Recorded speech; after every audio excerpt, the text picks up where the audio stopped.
দেখেন অবস্থাটা দেখেন, বাংলাদেশের এইখানে 4 বলে 4 রান দরকার, এই মুহূর্তে সাইফুদ্দিন এসে এটা কি খেললো, এটা কোন ধরনের শট ছিল বুঝলাম না আমি কিছু। অফ স্টাম্পের বাইরের বল, সে এটা কি খেললো, আউট হয়ে গেল। এই দেখেন অবস্থাটা দেখেন, মানে মানে মান সম্মান কিচ্ছু ওরা বোঝে না। এত দরকারই তো ছিল না, অফ স্টাম্পের বাইরের বলটা তুই সিঙ্গেল নে, সিঙ্গেল নে তুই, ইয়ারে দে, তুই এটা কী খেললি, বলদ বলদ। এই দেখেন এইখানে 4 বলে 4 রান দরকার। না, এটা কি চেক করে, এটা তো নো বল হয় নাই, কিসের চেক? এই দেন অফ স্টাম্পের বাইরে এসে লেগ স্টাম্পে এটা কী খেললো, আমার মাথায় আসে না। অবস্থাটা দেখেন অবস্থাটা, এই যে ইজি ক্যাচ তুলে দিয়ে আসছে, মানে মাথা নষ্ট করা অবস্থা। মানে কি ধরনের মাথায় তার ব্রেইন আছে, সেটি আমার মাথায় আসে না। 4 বলে 4 রান দরকার, তুই সিঙ্গেল খেল, সিঙ্গেল খেলে ইয়া কর। বাংলাদেশ কি খেলতেছে আমি বুঝলাম না। 143 রানের টার্গেটে কি অবস্থায় ছিল, আর এখন কি অবস্থায় চলে আসছে, অবস্থাটা দেখেন। আগে যদি একটু বলি, জিম্বাবুয়ে মাত্র 143 রান করতে পেরেছিল 20 ওভার শেষে। 143 রান 7 উইকেটের বিনিময়। বাংলাদেশ, এই যে খেলা, হাতের খেলা, বাংলাদেশের হাতের খেলা ছুটে যাচ্ছে 122 রান পর্যন্ত 2 উইকেট, আর এখন 140 রানে 6 উইকেট। মানে অবাক করা কাণ্ড। দেখা যাক, 3 বলে 4 রান দরকার, ব্যাট করতে নেমেছে এই মুহূর্তে। বোল্ড, আরেকটা বোল্ড, না, ডট বল ডাকছে আম্পায়ার। আম্পায়ার ডট বল ডাকছে, কেন ডাকলো কিছু বুঝলাম না। এনিওয়ে,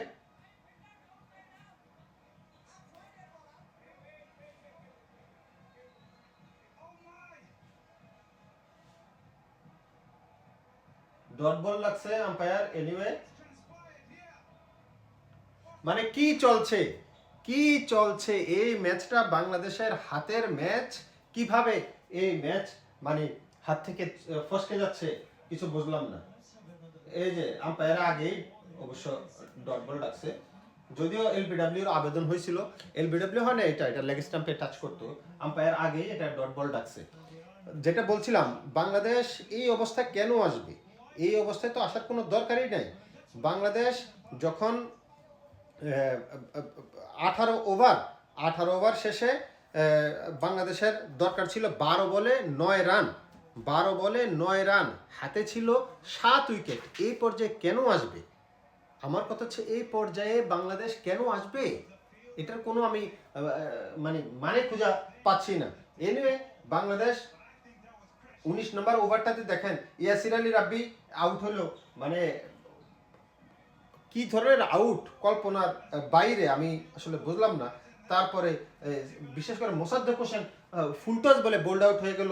তারপরে সাইফুদ্দিন তারপরের বলে এসে অফ স্টাম্পের বাইরের বল এভাবে মানে তুলে দিল, বুঝলাম না। এখন 3 বলে 4 রান, দেখা যাক, দেখা যাক। ব্যাট করবেন এই মুহূর্তে শেখ মেহেদী।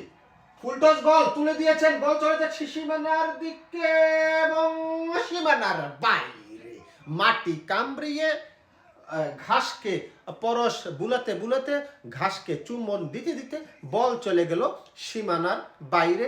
স্থলপথ ব্যবহার করেছেন। এখানে তর্ক বিতর্ক হচ্ছে দেখলাম শেখ মেহেদীর সাথে।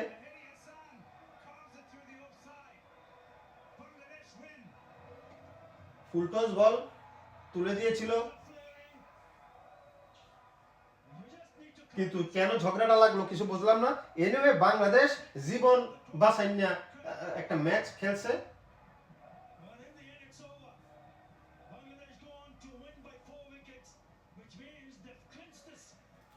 ভাই, এই সহজ ম্যাচটাকে কিভাবে কঠিন করে জিততে হয়, এটা বাংলাদেশের কাছ থেকে আসলে বোঝা যায়।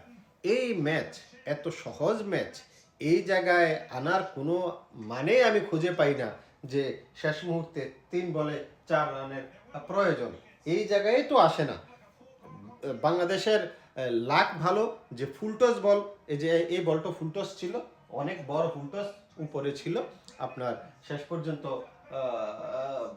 আস্তে করে উপর দিয়ে আপনার কি বলে মিড অফের উপর দিয়ে তুলে দিয়েছে সীমানার বাইরে, যার কারণে বাংলাদেশ 2 বল বাকি থাকতে জয় পেয়েছে। এই জয়ের ফলে বাংলাদেশ টি-20 সিরিজটা জিতলো। যদিও ওয়ানডে সিরিজ বাংলাদেশ হেরেছে। আজকের এই ম্যাচ যদি বাংলাদেশ না জিততো, তাহলে আসলে মান সম্মান নিয়ে আর দেশে ফিরা লাগতো না। যদিও মান সম্মানের ব্যাপক ব্যাপক অবনতি হয়েছে, বাংলাদেশের ক্ষয় হয়েছে।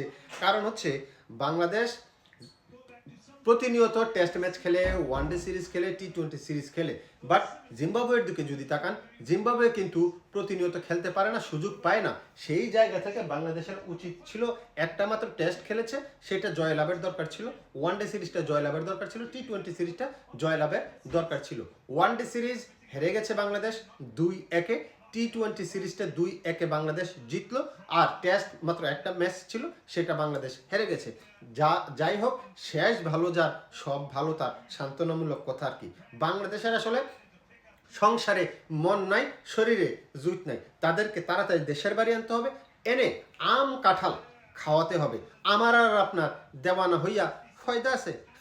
ফয়দা নাই। আচ্ছা, যাওয়ার আগে স্কোর কার্ডটা একটু বলে দেব। জিম্বাবুয়ে করেছিল 143, 7 উইকেটের বিনিময়ে 20 ওভার শেষে। জিম্বাবুয়ের ব্রেন বেনেট করেছিল 38 বলে 47 রান, 8 বারের জন্য সে স্থলপথ ব্যবহার করেছিল। তারপরে হাইস্ট রান করেছিল দিয়ন মায়ার্স, তিনি করেছিলেন 53 বলে 73 রান, 7 বারের জন্য সে স্থলপথ ব্যবহার করেছেন এবং 2 বারের জন্য সে আকাশপথ ব্যবহার করেছেন। এছাড়া আসলে খুব বেশি রান আর কেউ করতে পারে নাই। এই তো বাংলাদেশের হয়ে তাসকিন আহমেদ 4 ওভারে মাত্র 16 রান দিয়েছেন, যদিও কোনো উইকেট পায় নাই। মেহেদী হাসান 4 ওভার বল করে 31 রান, 1 উইকেট তিনি পেয়েছেন। মোহাম্মদ সাইফুদ্দিন 4 ওভারে 35 রান, 2 উইকেটের বিনিময়ে। রিশাদ হোসেন 4 ওভার বল করেছেন, 28 রান দিয়েছেন, 1টি উইকেট পেয়েছেন। গাফার সাকলাইন 4 ওভারে 31 রান দিয়ে 1 উইকেট পেয়েছেন। এই ছিল বাংলাদেশের বোলিং লাইন আপ। ব্যাট করতে নেমে বাংলাদেশ দারুণ শুরু করেছে সেটা বলবো না, তবে ওপেনার হিসাবে তানজিদ হাসান তামিম যথেষ্ট ভালো খেলেছে। সাইফ হাসান আউট হয়ে গেছেন 5 বলে 4 রান করে, 1 বারের জন্য স্থলপথ ব্যবহার করেছিলেন। তানজিদ হাসান অপরাজিত 58 বলে 66 রান করে, 1 বারের জন্য স্থলপথ এবং 4 বারের জন্য কিন্তু সে আকাশপথ ব্যবহার করেছিলেন। পরবর্তীতে পারভেজ হোসেন ইমান 22 বলে 24 রান করেছিলেন, 1 বারের জন্য স্থলপথ এবং 2 বারের জন্য সে আকাশপথ ব্যবহার করেছেন। তাওহিদ হৃদয় ক্যাপ্টেন 19 বলে 24 রান, 1 বারের জন্য স্থলপথ, 1 বারের জন্য আকাশপথ ব্যবহার করেছেন। ইয়াসির আলী রাব্বি, যেটা বলছিলাম, 19 বলে 24 রান করেছেন, 1 বারের জন্য 9 বলে 10 রান করেছেন, 1 বারের জন্য স্থলপথ। মোসাদ্দেক হোসেন সৈকত 3 বলে 1 রান, যেটা বললাম যে মানে কি ধরনের বোল্ড হলো, ফুলটাস বলে কিছুই বুঝলাম না। সাইফুদ্দিন 1 বলে 0 রান, আর শেখ মেহেদী হাসান তো লাস্ট বলে 4 রান 4 মেরে দিয়ে ম্যাচ জিতে নিল। এই হচ্ছে বাংলাদেশের অবস্থা।